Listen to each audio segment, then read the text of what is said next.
Hello everyone, this is CJ Novo 992 and today we're back from the brand new video. Today's a video with the way the world is right now. I thought today would be the perfect day for me and thee to sit down and try have a laugh and discuss our favourite Rangers players, ladies and gentlemen. And not just our 5 favourite Rangers players or top 10 Rangers players, actually make a squad out of it and then dive into the comment section and see how we all compare. Now regarding the way we're going to be building our squad, it's not about the best players or the best player for that position that you've seen playing for Rangers. It's simply just your favourite. So let's reminisce about some good times, ladies and gentlemen, and start off with the goalkeeping position. And for me, it was a battle between 3. Alan Mcgregor, Stefan Klos, and the goalie. And I genuinely couldn't think of a harder way to start a squad trying to pick between those 3 because I love them all for different reasons. You've got Alan Mcgregor, seems to be the biggest man for the biggest moment, whether it's a vital penalty save to win a league title or it's incredible performances and holy shit, what a save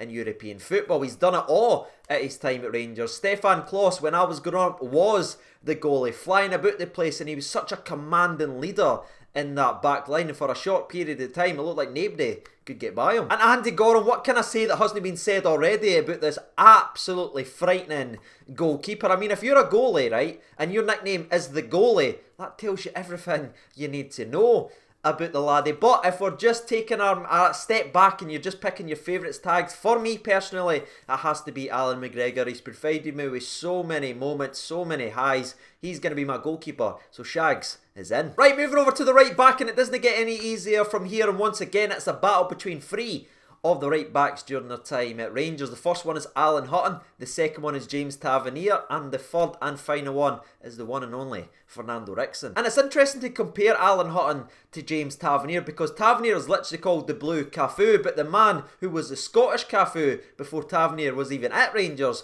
was Alan Hutton. He made that nickname because of incredible marauding runs going forward. You never knew what Alan Hutton was even going to attempt today. It wasn't like Tavernier, who we know is going to run down and whip in a beautiful cross when he's at his best. Alan Hutton could run into the box and try and score himself, or he could try and go wide, or he could just run the ball out of play. The man was an absolute maverick, and there was a reason that he did leave Rangers for £9 million, which is still, to this day when I'm making today's video, the highest transfer fee we have ever received for a player. So that shows you how good Alan Hutton actually was in his prime. And regarding James Tavernier, you all know if you watch this channel, I rate this lad very, very highly. When he is at his best, for me, he is the best fullback in the country. I know so many people's going to disagree with that, but when he is at it, for me, there's no one that comes close. Unbelievable crosser of a football. He should have more assists than what he has in his short time at Rangers. And just in my opinion, his delivery is better than Alan Hutton. However, Alan Hutton, as we already mentioned, had that bit of magic. Whenever he got the ball, everyone's expectations goes up. Honestly, I've still got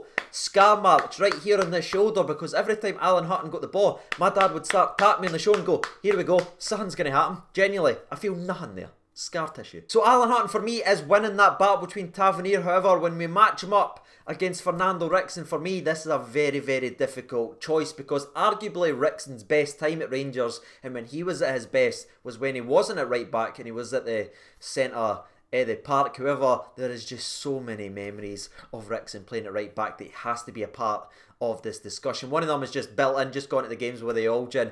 Every single game he put money on Fernando Ricksen to score the first goal, and gonna be honest with you, didn't win a lot, but when he did, it was just a magical moment. And I've just got so many good memories in the old noggin with my dad whenever he did score at right back. And despite me saying earlier on that his best arguably time at Rangers was when he was at the centre of the park putting in his best performances, that doesn't mean he was bad at right back, not at all. His mental toughness was absolutely unbelievable to bounce back for all those earlier mistakes when he first joined Rangers Football Club to mould into eventually becoming Rangers captain. What's not to love about Fernando Ricksen's time at the Glasgow Rangers? And for me, as I got a wee bit older and moved away from just the flashy players and the people that were scoring goals, when I started to appreciate the people that did on the dirty side of the game, he was always one of those guys. And for me, if I'm battling out the freedom, I'm going to pick Fernando Ricksen in my starting 11. Right, moving over to the right centre-half position then, shall we? And as this is my list and not Steven Gerrard's, that means Connor Goldson can finally get a rest. It's just a joke, come on. But anyway, all joking in that aside, for the right centre-back spot, instantly,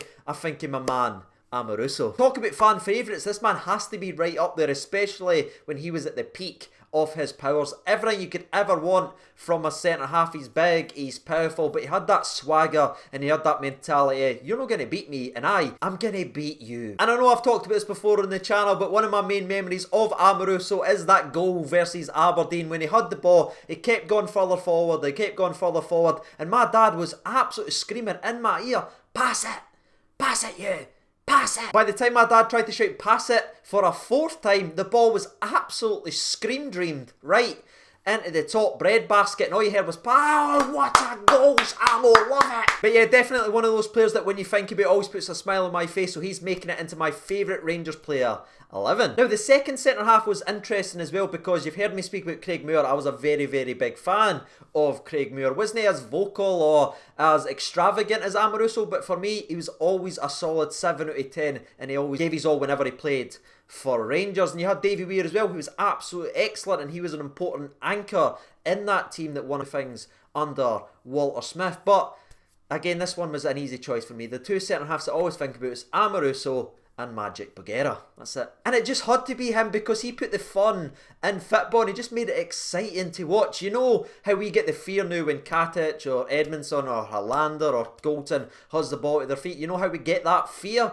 Well, ladies and gentlemen, boys and girls, it was the exact opposite whenever this laddie got the ball, because he could go for his own half, drift by everyone and score like he did versus Dundee United, or he could be a balls out lockdown defender like he was at Old Trafford when we met in the Champions League and won Man of the Match against Sir Alex Ferguson's Manchester United. The man had it all. An absolute joy to watch, so he's in there in the old back line. Now moving to the left back row, again, battle of the three, ladies and gentlemen. Lee Wallace, Arthur Newman, and your man, Sasa Papac. Absolutely loved them all for different reasons, and at one point they were all one of my favourite Rangers players at their certain time. Arthur Newman's goal versus Celtic, that's burnt into the old noggin. You've got Lee Wallace's loyalty, which can never ever be questioned, and you've got Sasa Papac. The best thing to say about this lad is every single time we sign a left back, we hold him up against Sasa Papac. And I'm going to be honest with you, I went back and forth, right to the exact moment I'm going to say the player's name. I'm going to go with Sasa Papac, right? I'm going to put Papac in the squad because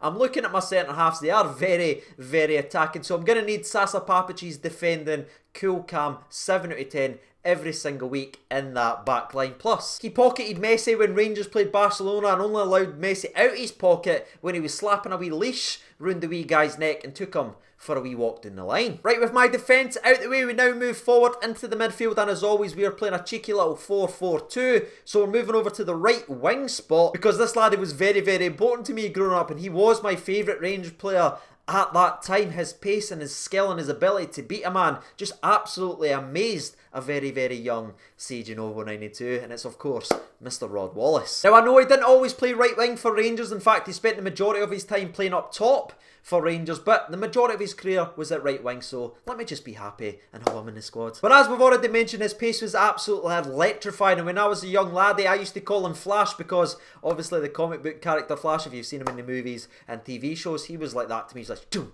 doom, doom, leaving people for dead. And that was during a time where people actually came up and booted you, ladies and gentlemen. When you tried to be fancy skill, you got a kick right up the arse, and he was kicked from pillar to post during his short time at Rangers Football Club, but he was absolutely electrifying while he was here to me. Right, moving over to our first central midfielder then, shall we? And this is going to be very, very easy. If you know anything about me, it's of course my man, my hero, Barry Ferguson. And you think of Barry Ferguson's time at Rangers, from dominating games in the Champions League at a very, very young age against some of the best players in the world at that time, to actually leading us in terms of goals for the season. The man done it all during his time at Rangers. An absolute incredible captain as well. His leadership qualities, leading the boys on and off the park. He understood what it meant to play for Rangers, and he made sure everyone in that dressing room made sure they knew what it meant to play for Rangers. I know some people didn't like him these days because what he said about the team and certain players over the last couple of years, but you can never ever take away what he was on the park, and that was for me the best centre midfielder the Scotland's seen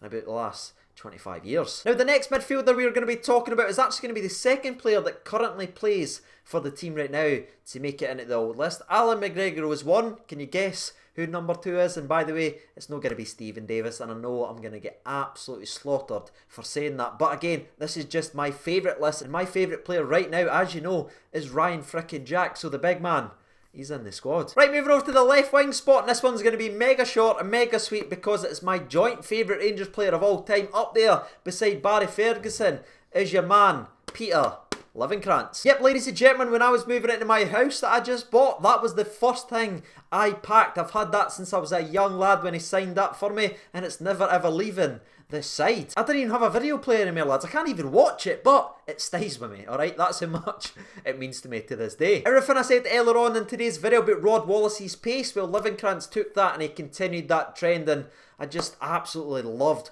watching this laddie playing. He wasn't just a speed merchant, he wasn't just able to beat people, he had the big game mentality, and he scored so many big goals for us, from that strike versus Villarreal to that overhead kick versus Aberdeen that I almost, and I mean almost missed, by the way, because I was putting sauce on my old pie. But his ratio versus Celtic, and again, I know I've spoken about this memory so many times, but we're just having a wee trip down memory lane, trying to put some smiles on faces. So the memory that always stays with me the most is the game that we won 3-2 with his diving header, ladies and gentlemen. That was the perfect game for me, because my two favourite players of all time scored, Barry Ferguson and Peter Livenkrantz, and just the celebrations, the jumping all over the place with the Olgin. That for me was an incredible memory, and Peter Livenkrantz diving header ensured it. Now, sorry about the length of today's video, but we're now moving over to the strikers and we'll address them very, very quickly. And for me, this was really hard, because I don't know what it is, right, but the people that score and the big goals for you, you instantly just fall in love with them, man. Honestly, I could speak about 10, 15 players that I loved as players at Rangers. But if we're cutting all the way down to the people I have distinct memories of that put massive smiles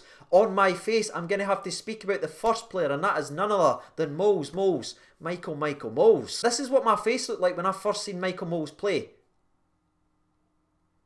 The turn that Michael Moles had honestly just left me absolutely bewildered, trying that in the back garden and falling there and there and there again. He, in my opinion, would have went on to being one of the best ever strikers we had ever seen at Rangers, putting up so many goals, but obviously his goal scoring form, especially that turn that he had and that turny pace that he also had, was cut short because of you know what. Well, I don't really want to get in because it's always just a negative. I'm trying to be upbeat, I'm trying to be positive, but for me, he certainly showed during his short stint at Rangers when he was at his best. For me, he was up there like that. Incredible player and one of my favourite players still to this day. So Mosey, you're in there. Now, it feels very, very weird not to have Ali Mccoist in here, because I absolutely love Ali Mccoist, and I think he's so funny and he's got so many memories, and I love watching back on all these clips and seeing everything he's scored. For me, best ever striker to ever play in Scottish football, but I don't have distinct memories of him, ladies and gentlemen, so that is what I'm trying to stick with and I'm trying to keep true in this video. So I'm going to pick the next player, and despite having my name as CJ Novo 992, it's not going to be Nacho as much as he inspired a lot of what I do on this channel. It's actually going to be the strike partner of Nacho Novo, and it's going to be big ponytailed bandage Dado Purcell. You talk about smiles in your face, you see a laddie out there on the park that will literally headbutt the crossbar for his team. An ultimate big game player, just a big presence on the park, and every time you saw him in that starting 11, you knew he was going to be involved. Wasn't scared of anyone, and that is something you can get behind. But that's it, ladies and gentlemen. I'm officially done and dusty with today's video. That was very, very tough to do, but I had fun. It was a good distraction for a little while. It put a smile on this face. Hopefully it did to you as well. I can't wait to see who makes it into your Rangers favourite player starting 11. Make sure you be getting your thoughts and opinions out there. And if you are new to the channel and you don't mind subscribing, that would be absolutely tremendous. Despite the football being off, we are on our way towards 55k, so any help would be greatly, greatly appreciated. But as always, I've been CJ Novo 992. Thank you so much for watching, and bye.